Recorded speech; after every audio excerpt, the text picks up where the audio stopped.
All right, hello calculus friends. Professor Gish here. I'm going to go through this polynomial review sheet.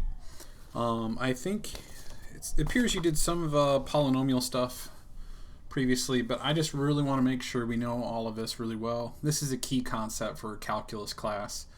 Factoring polynomials, finding zeros of polynomials is a key thing in calculus when you're trying to find these things called critical values and inflection points on the first and second derivative test. So I want to make sure we understand polynomials. So this worksheet kind of covers everything that's really important about all that, all the steps and whatnot. So I'm going to work through this, and hopefully this will kind of help you out. I feel kind of bad that you're not getting normal lectures and all that, but between the videos I've posted and this review sheet, hopefully you'll be good to go. So anyhow, with that, let's do this. Okay, so let's see here. I am Mr. Gish.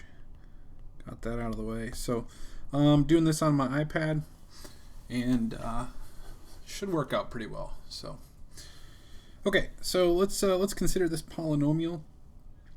First of all, what's the degree? Well, of course, the degree is the largest power, and so largest power is 3, so this is of degree 3. Leading coefficient is at 2 there, and because it's positive and the power is an odd power, that tells us the end behavior is down, up. In other words, the ends of the polynomial will look like that. There are at most how many terms? Well, there's always at most one less than the degree. Well, since the degree is 3, there are at most 2 terms. Okay? And there's either 2 or 0 terms. 0 terms would look like this, right? And then, of course, 2 terms would look like that, right?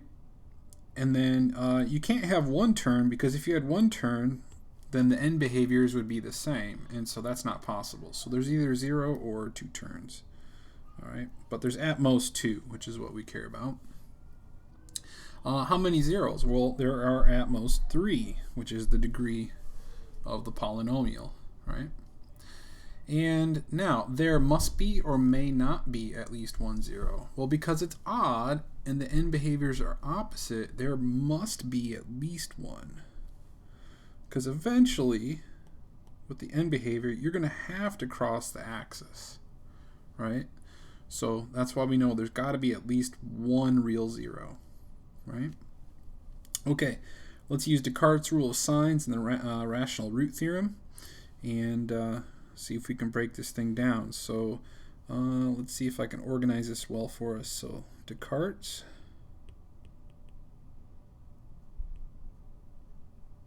So Descartes, we look at the positives and the negatives. So first of all, we come back up top, and you look at the sign swaps. So this went from positive to negative. There's 1 sign change. Negative to positive. There's another sign change.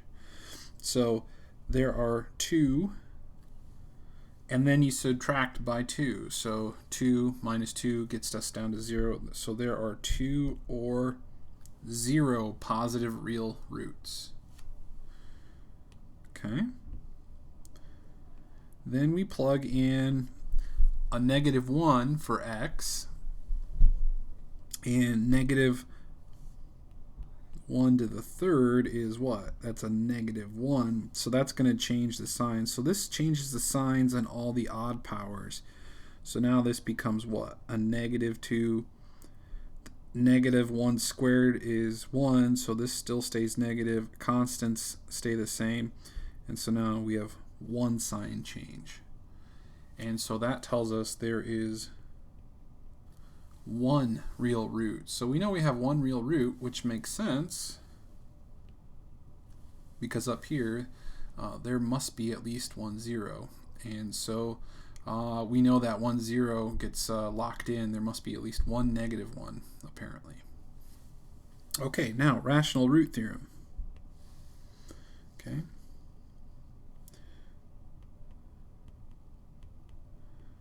So remember, rational root theorem is you look at all your p over q's.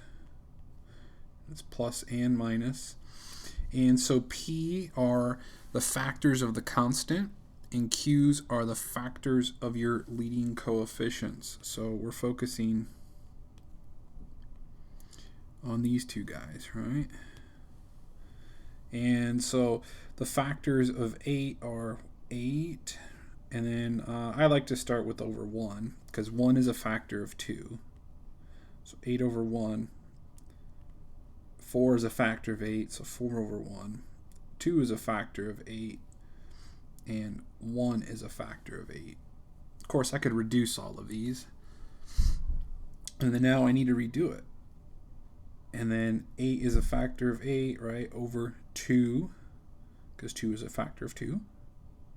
Okay, and then, whoops, not 8, or I just did 8. 4 over 2, 2 over 2, and 1 over 2. So pretty big list. However, there are some repetitions, right? 1 over 1 is 1. Well, that's the same thing as that. 4 over 2 is 2. So that's the same thing as 2 over 1. 8 over 2 is 4. That's the same thing as 4 over 1. So I can get rid of those. Those are all repetitions. So there you go. Those are my list of rational roots. So nice integer rational roots. Now, there could be other real roots, right? There could be some weird things like square roots of 3s or whatever. But if they're a rational number, an integer over an integer, it's going to come out of this list. So these are really good candidates for factors. Okay, so then now we can check them using the synthetic division. So let's see if I can squeeze that in over here. So synthetic division, we'll say 2x cubed minus 6x squared. There are 0 x's and then 8. So don't forget all the powers. So don't forget. So this is your, again, this is x cubed, x squared, 0 x's, and then that's your constant. Okay, I know there's got to be some negatives. So I could start with the negatives, but let's say I didn't. So pretend real quick I said, oh, let's try 1. So 2 comes down. 1 times 2 is 2. Add them. 1 times negative 4 is negative 4. Add them. And then add them, and I get 4. Now, that didn't work because it should be 0. If it was a factor or a root, you'd get 0 there. But it does tell us what? When you plug in 1, the result is 4. So I do know that this is a point on the graph. All right. So let's see here. Let's get rid of this. So that was not a root, though. Okay, so let's try the negative version.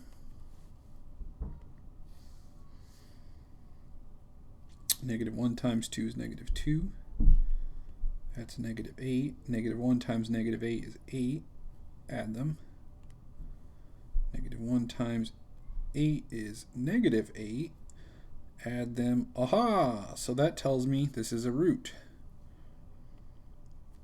And then move on. Now, by the way, Descartes said what? There is one negative root, and I found it. And so I don't need to check any more negatives because I've found the one real negative root.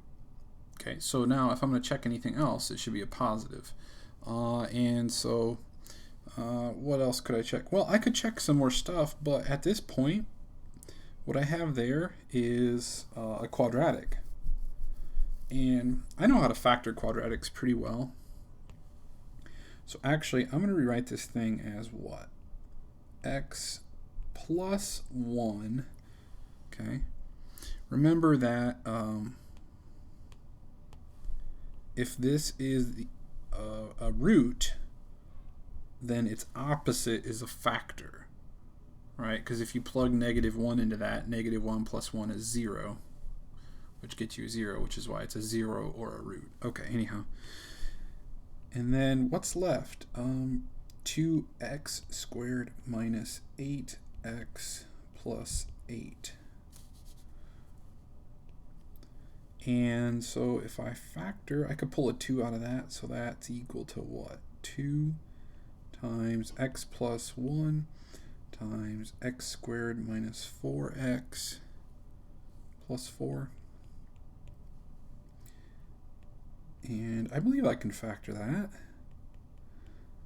That would be what? X minus 2x plus 2? Be x minus 2 times x minus 2. In other words, 2 times x minus 2.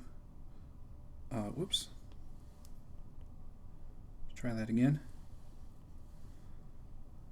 Actually, I don't think I have enough room over there. Let me do it below. 2 times x plus 1 times x minus 2 squared. And just to be clear, this gave me this, right? And then I pulled a 2 out and then I factored it. All right, now what? Aha! So x plus 1 is a factor, which tells me -1's a root. Also, the degree on that is a 1, or the multiplicity is 1, which tells me it also crosses the x-axis. Remember, odd multiplicities tell you it crosses the axis. X minus 2 is a factor, so therefore x plus 2 is, positive 2 is a root. But its multiplicity is even. Now remember, the end behaviors look like this, so all of that combined tells me the graph has to look something like this. To get everything to match up and work. Now, maybe I should do this. Do some dotted lines here. I'm not exactly sure how far that goes up, but somewhere it goes up and has a turn. Okay? And but for sure it crosses the axis here, for sure touches the axis here because of the even multiplicity, which gets everything to match up with the end behavior. So boom, I have factored that polynomial. I got it in a nice factored form, the multiplicities, I have the roots. I kind of have a real rough idea of what that graph looks like. Okay, so let's do it again. So problem with this one, it's not written in order. So first of all, I'm going to rewrite it in order. So let's see here, x to the 4th minus 3x cubed minus 11x squared plus 11x minus 30. All right, so get it in order. First, then the degree is 4. Leading coefficient is 1. So the end behavior is up, up, because it's an even degree with a positive coefficient. All right, so this graph's going to look like this on the ends. There are at most 3 terms, 1 less than the degree. There are at most 4 zeros, which is the degree. There may not be a real 0. Okay? Because it might have 3 turns, but it might all happen above the axis, right? And therefore not touch it at all, and therefore not have any real zeros. So that's a possibility. All right, let's use Descartes' rule of signs.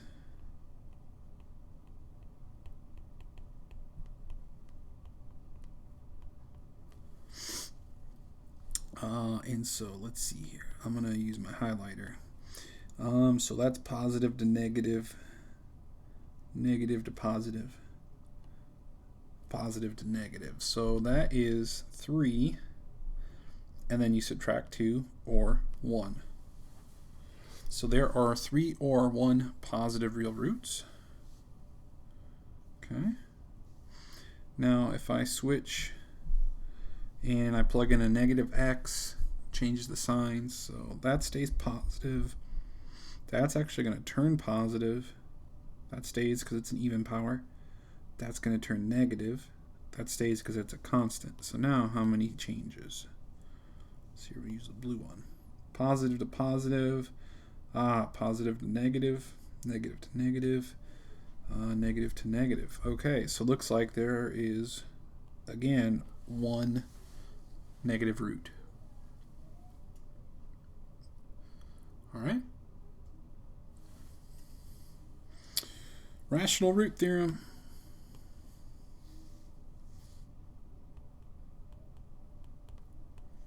So looking at our P's over Q's. Remember, P is the factors of 30. Q is the factors of the leading coefficient. Now this one's really nice because your leading coefficient is 1.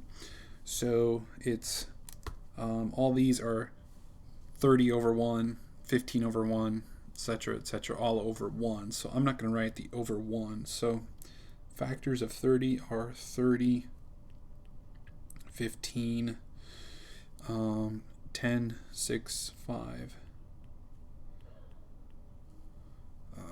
3, 2, 1. So pretty big list of factors there. Okay. All right. I'm going to see if maybe I can slide this over. Just have a feeling I'm going to need the room here. All right. So let's do the rational root theorem. 1, negative 3, negative 11, 11, negative 30. And I didn't skip any. Nope, I hit all my powers, so I'm good. All right. So again, I would maybe start with the negatives because I know there is a negative for sure.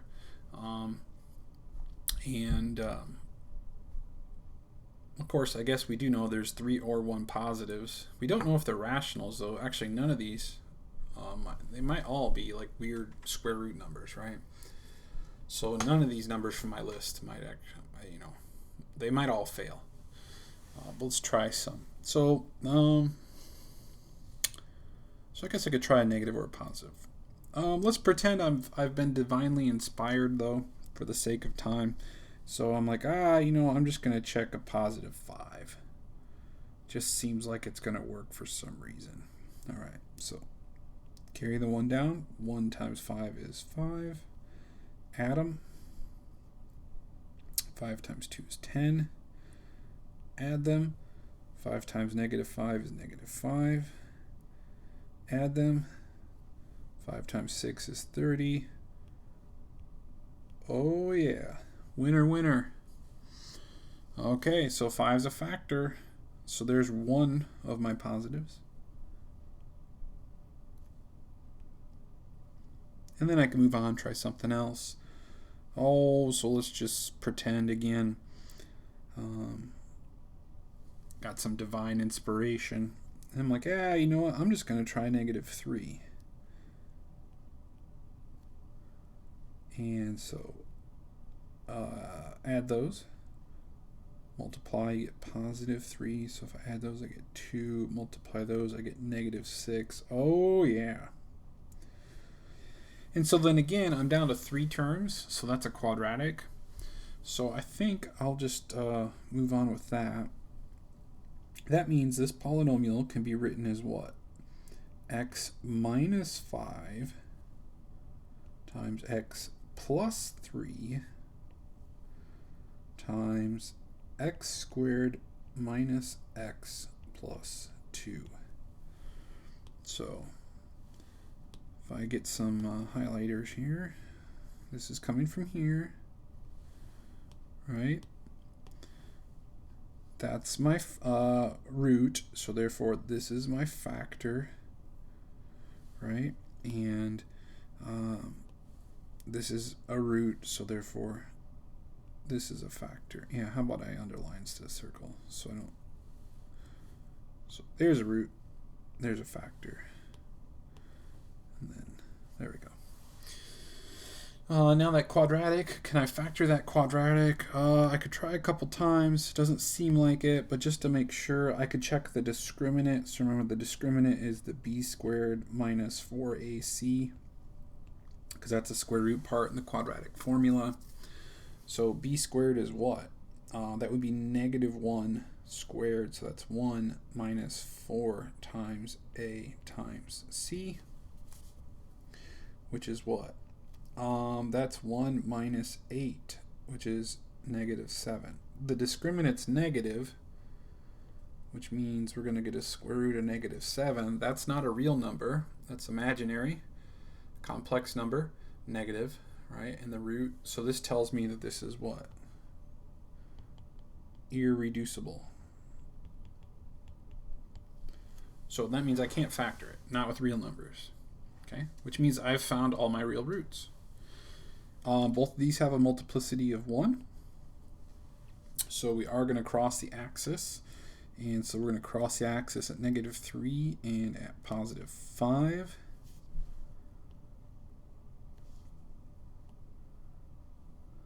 And we know for sure down there there's 2 turns. Might be 3 turns though. I'm guessing probably 3 turns.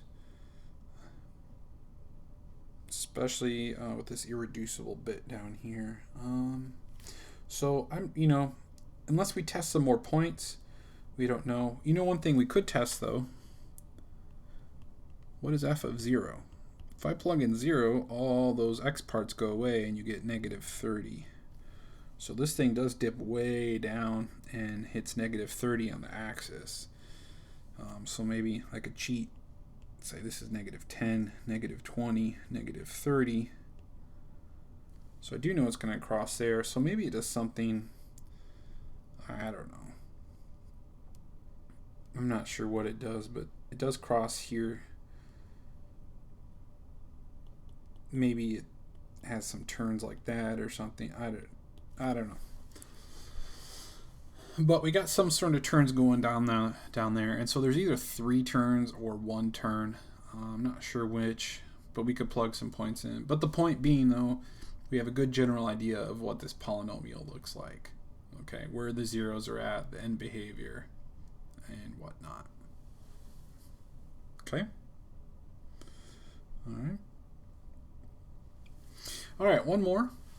And then let's pull in the table and talk about imaginary roots and then really break down the rational root theorem. And now this is a big one. It's a bit of a bruiser. So it is in order, so that's nice. Descartes' rule of signs. So let's see here. Let's look at sign changes. There's 1 sign change, 2 sign changes, 3, 4, oh boy, 5, 6. Dang.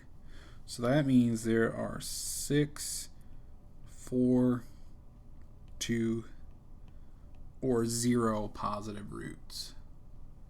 That's a bummer. All right.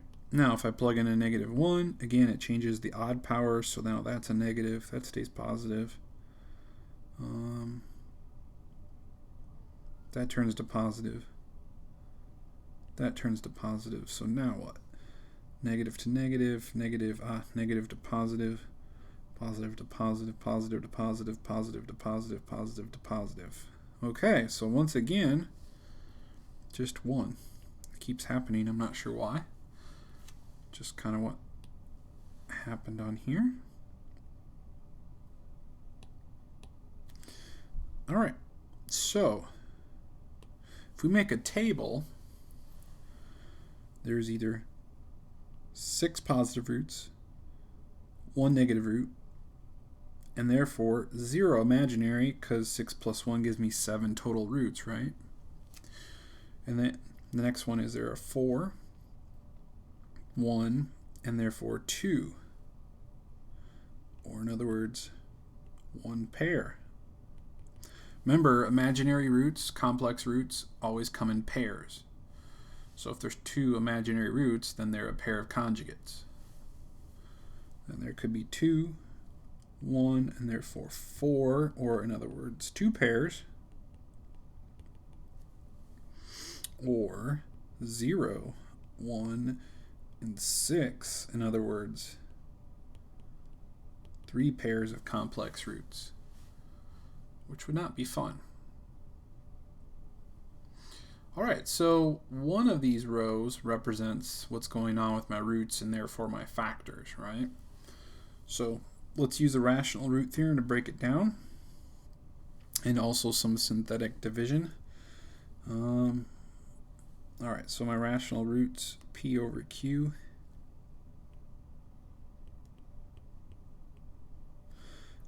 P is, if I go up here, p is 4, q is 1, so that's pretty easy. 4 over 1, 2 over 1, 1 over 1.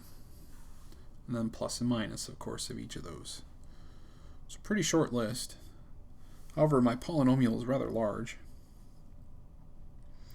So here I go. And I'm probably not going to have enough room, so I'm going to try to kind of carry it down on this side of the page where I have more space. So, alright, so if I look at it, it's a 1x to the 7th, negative 3x to the 6th. There's actually 0x to the 5th, 8x to the 4th, and then minus 13, 15,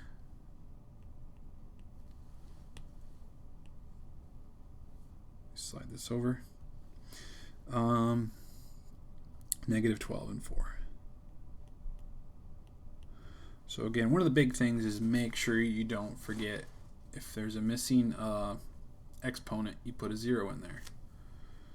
Okay. All right. So again, I always like to start off easy. So plus or minus 1. I'm going to try a plus 1. So 1 times 1 is 1. That gives me negative 2. Going fast here, but I think you can handle it.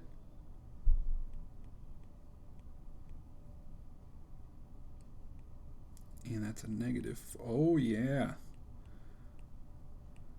I'm liking that. So that tells me that 0 there tells me 1 is a root, right? And so by the way, if 1 is a root, then x minus 1 is a factor, right? Okay, let's try again. Now, I didn't do this in the last two, but sometimes this is helpful.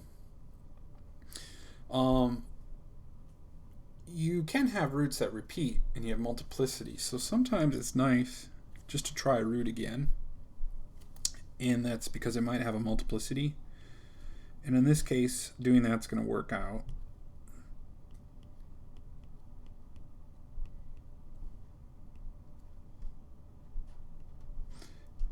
Getting there. Let's see here, I'm going through this pretty fast again, but it's just multiplication and addition. So 1 times 4 is 4, and then bingo.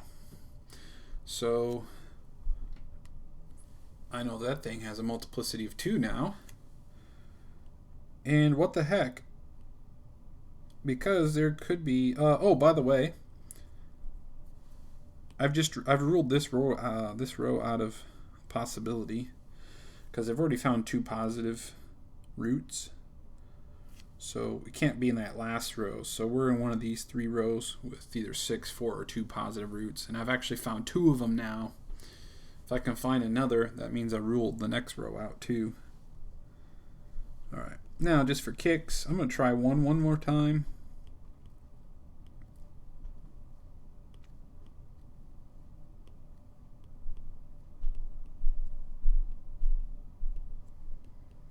Oh wow, look at this. So now this doesn't have a multiplicity of 2, it has a multiplicity of 3. Wow, what if it works again?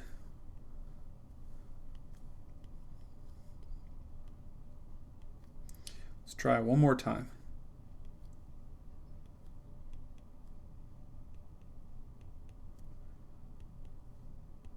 Ah, bummers. No, so it doesn't.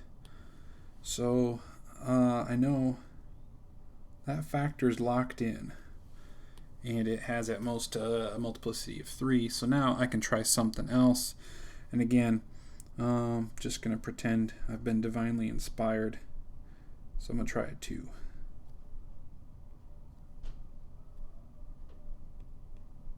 Maybe I was divinely inspired. You never know.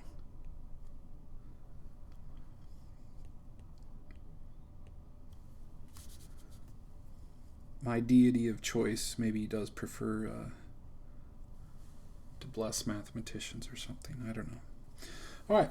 So that came out. That works. So that tells me what? If 2 is a factor, or a root, I mean, then x minus 2 is a factor. I could try 2 again. It's not going to work, so I'm going to try a negative 2 now.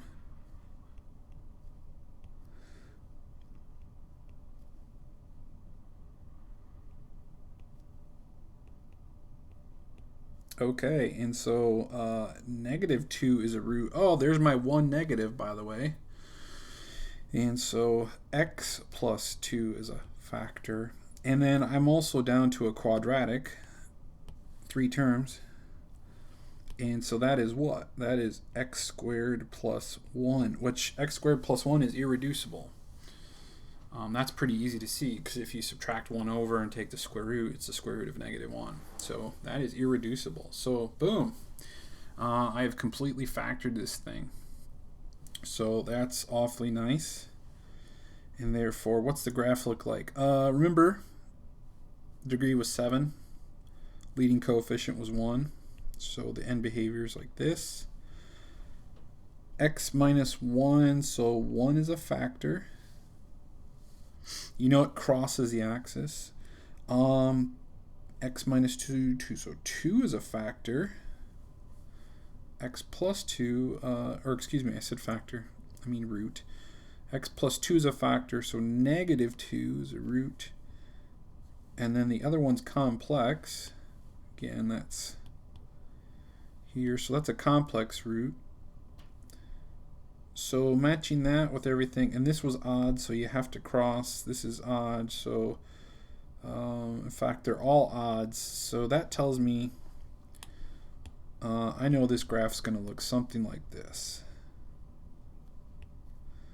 It's going to come up somewheres. It's going to cross. It's going to come down somewhere. It's going to cross and go back up.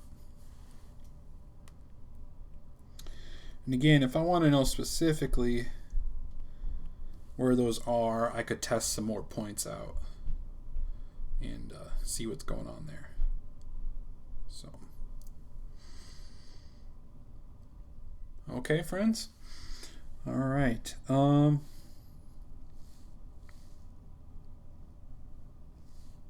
Yeah. Okay. Also, I've got.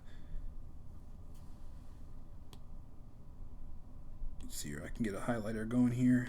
Oh boy. It's slow today. 1, 2, 3, 4 real roots, 1 negative root, and then those 2 imaginary. So that's the row I'm in. So there are all my roots, and they fit my table. So I feel really good about what I did. Everything's matching up and working real nice, and I've completely broken down that polynomial. All right. So that's the name of the game. These are the tools we have to quickly break down, factor, and get complex polynomials all figured out.